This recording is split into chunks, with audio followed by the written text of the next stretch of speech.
de investimento e previdência no país. Nem todos vocês ainda ouviram falar, ela tem apenas 2 anos, mas num passado recente, de 3 anos e meio, todo esse processo de previdência no Brasil é um processo novo. Imagine vocês que até 3 anos atrás, as consultorias, que existem em torno de 20 consultorias no Brasil, também não se falavam e existiam por conta da concorrência, um nível de agressividade elevado, todo mundo falando mal do outro, e não existia nenhum nível, tá certo, de entendimento para que a gente pudesse dar uma contribuição efetiva para os regimes próprios no Brasil. De maneira que, há 3 anos, até conversando com o próprio Ministério da Previdência, as consultorias, os empresários resolveram, num processo de união, para que possibilitasse esse nível de contribuição acontecesse, nós criamos a Assimprev, e eu sou com muita satisfação, com muita honra, o segundo presidente. O primeiro presidente foi a Patrícia Misson, de uma outra consultoria, que é a DMF, para que a gente possa, como eu coloquei inicialmente, dar essa contribuição para esse segmento que está em construção. A representatividade, rapidamente, da Assimprev hoje, ela existe aproximadamente 2.100 municípios no Brasil e 1.080 regime próprio possuem consultoria. Né? Dessas 1.080 consultorias, 80% são atendidos do PL dessas consultorias, são atendidos pelas 14 ou 15 consultorias que já estão associadas à Assimprev. Então, por incrível que pareça, um fato novo, ter um empresário de uma consultoria sendo convidado para um painel.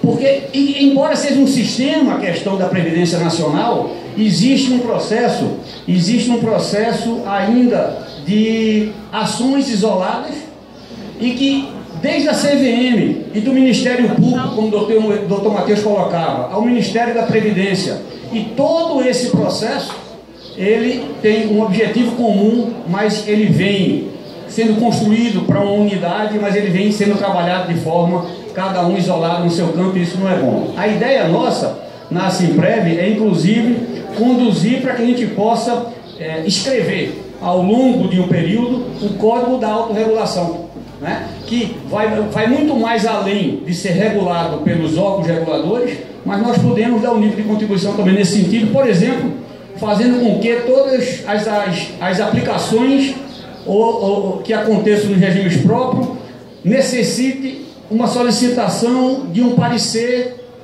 isento por parte dos regimes próprios a um escritório de direito.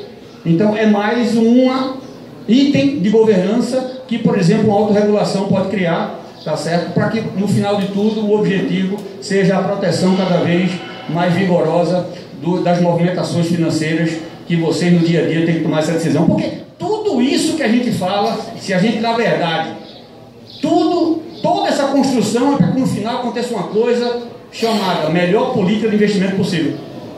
Essa é que é a verdade. Todo esse processo, se a gente pudesse dizer, olha, existem esses 20 fundos que já foi analisado pelos melhores economistas e advogados do Brasil, não tem mais nenhum nível de regulação, só pode aplicar nesses 20. Estaria tudo resolvido. Isso não é possível, não é assim que o mercado funciona. Por isso que precisa ter todo um nível de apoiamento legal e econômico para que a gente possa, no dia a dia, fazer as nossas melhores escolhas. Muito se fala sobre governança corporativa no mercado de regime próprio e pouco se fala sobre governança nos órgãos de fiscalização e controle. Eu coloco isso para dizer o seguinte: eu tenho participado de vários eventos e que eu chamo de evento chapa branca. É aquele evento que se coloca na mesa apenas os palestrantes oficiais dos Tribunais de Contas, do Tribunal de Contas da União, do Ministério da Previdência. Participei recentemente no Tribunal de Contas do Estado de São Paulo, aonde um auditor de um Tribunal de Contas, para não citar de onde, fazia referência e recomendando para que os regimes próprios não aplicassem em fundos imobiliários que não tivessem liquidez diária. Não, mas eu achei bacana essa reação, porque nessa reação teve na plateia quando ele falou isso. Mas então, no momento em que você coloca uma alocação porque, como por exemplo, hoje de manhã eu não participei, mas rapidamente o André falou sobre um fundo para investimento em hotelaria. Acho que ele falou sobre isso. Então, se existe alguma motivação para se colocar um dinheiro naquele fundo imobiliário, para se construir um hotel, evidentemente que o projeto vai se gastar dinheiro, a compra do tijolo e do cimento, mas 30 dias depois vai chegar algum regime próprio, só eu quero meu dinheiro amanhã. Não, você pode levar um pedaço de cimento. Então um pedaço do projeto, agora liquidez diária em fundo imobiliário. Mas vem o auditor, né, e verbaliza este equívoco. Então, nós estamos falando de governança para o regime próprio, quem nos regula, quem nos audita, tem um nível de qualificação que ainda não está elevado. Então, é importante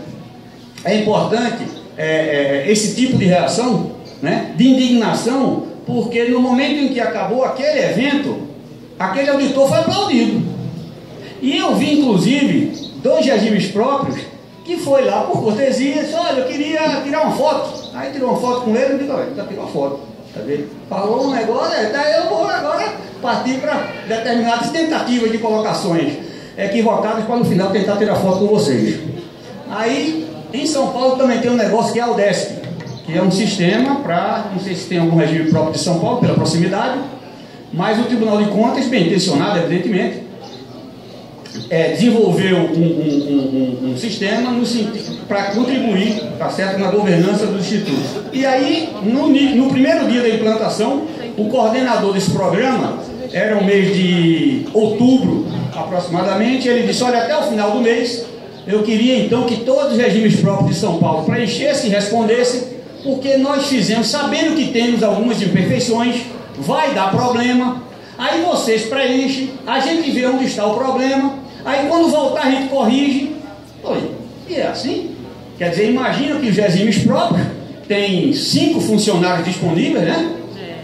Vocês só fazem isso, não tem nenhuma função cumulativa, vocês estão lá tranquilamente, pode dar esse nível de contribuição, não tem problema. Então não é assim que um órgão, então o órgão teste internamente aquele sistema, e assim ele no mês de janeiro, de fevereiro, de março, depois de testado, aí ele lança o produto.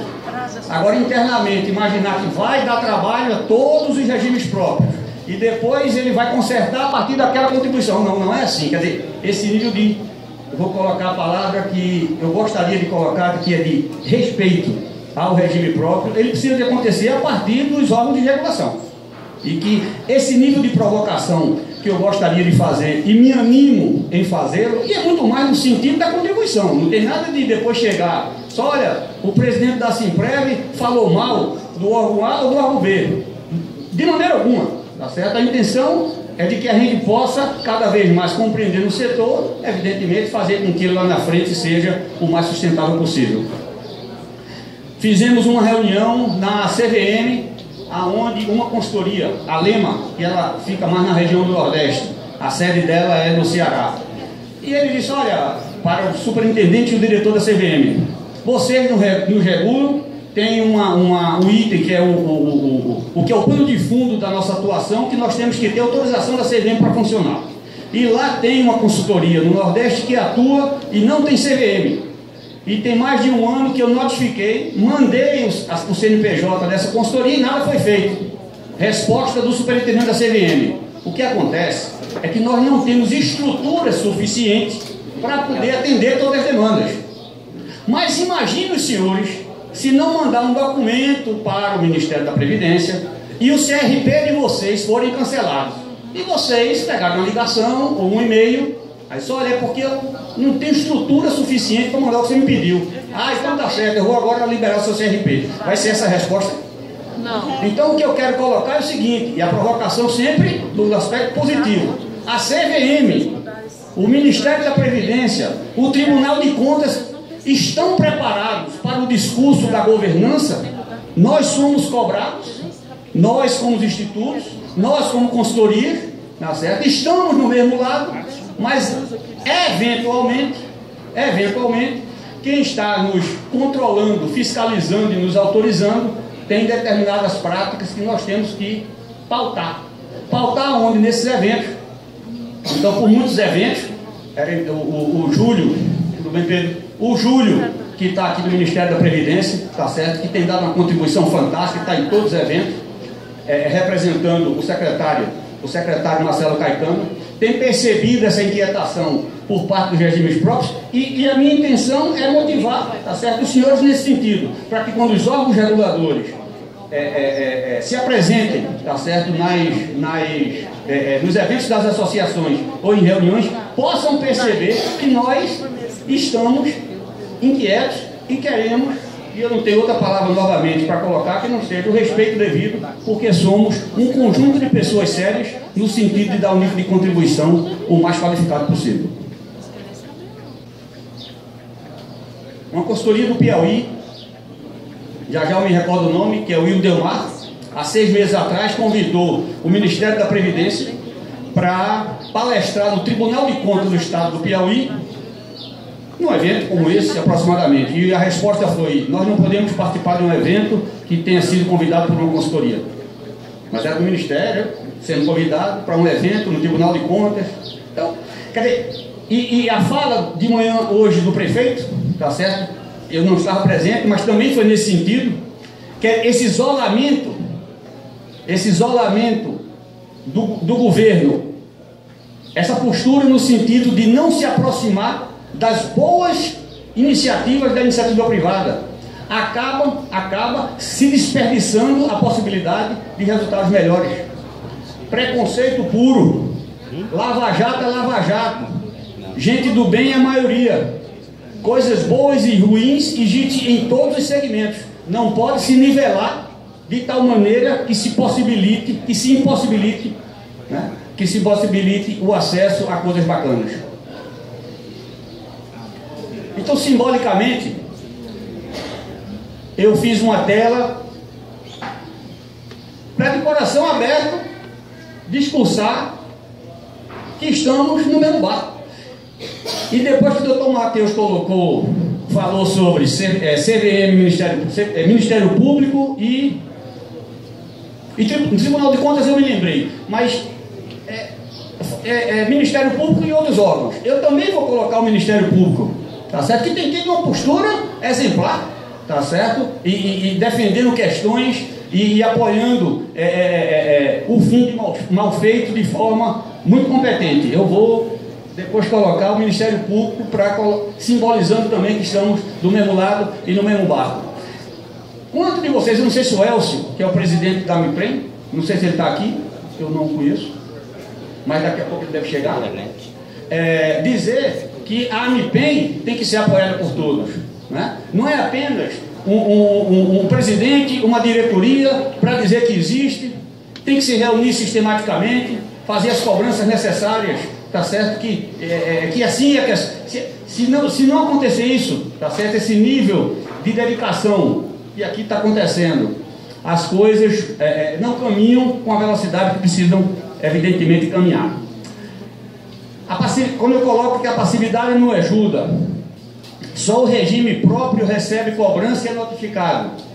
Estimular vocês, tá certo? No sentido de estar fazendo, de novo o que está fazendo aqui, participar de forma efetiva das associações, porque o sistema previdenciário é novo no Brasil, porque o mercado de capitais é novo no Brasil. Aproximadamente a CVM deve ter uns 40 anos, aproximadamente no Brasil. Foi um modelo copiado da SEC, que é a CVM americana, que tem 80, 90 anos nos Estados Unidos. Então todo esse processo de juventude, de contemporaneidade da questão previdenciária precisa do apoio, tá certo, de todos. A teoria da governança, ela é vencedora. E na prática, como está? Para não dizer e dar um exemplo da nossa classe de consultorias, nós temos hoje 14, 15 associados. Uma consultoria, ela foi expulsa da associação pelo entendimento nosso de que ela não tinha boas práticas, e nós fomos até o Ministério da Previdência e dissemos que estava fazendo isso e entregamos a ele informações para que o Ministério da Previdência pudesse tomar as suas medidas. Quem se pretende ocupar um espaço de montar uma associação, de presidir uma associação tem que escolher os melhores caminhos, mas tem que também dar bom exemplo. Então, nesse momento, surge inclusive uma consultoria nova, que o nome da consultoria chama-se Lado do Bem.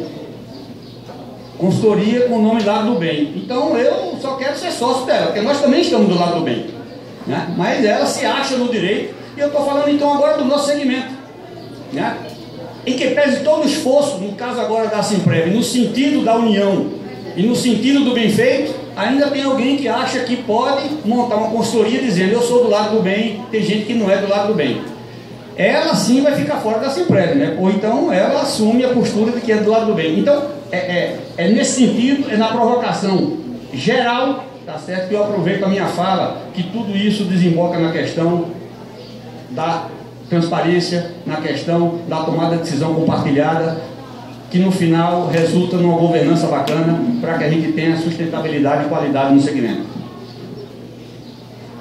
Aí eu faço uma analogia do que é hoje, mas isso é um exercício permanente, que é estar no mesmo barco de forma efetiva e não apenas no discurso, né? Ter um dia a dia que provoque a partir de discursos e atitudes e práticas, para que a gente tenha a possibilidade de estar remando para um lugar bacana. O nosso objetivo, acreditamos no segmento e na possibilidade de construir para um crescimento e fortalecimento através do nosso trabalho, disseminar a cultura previdenciária, consolidar a qualidade de gestão, buscar melhores práticas, melhores processos de suitability, capacitação e governança. É isso que queremos, compartilhar valores comuns, divulgar princípios e buscar um segmento de regime próprio cada vez mais forte. Obrigado a vocês pela oportunidade, e eu com o Dr. Matheus estamos abertos a qualquer bate-papo ou pergunta. Muito obrigado.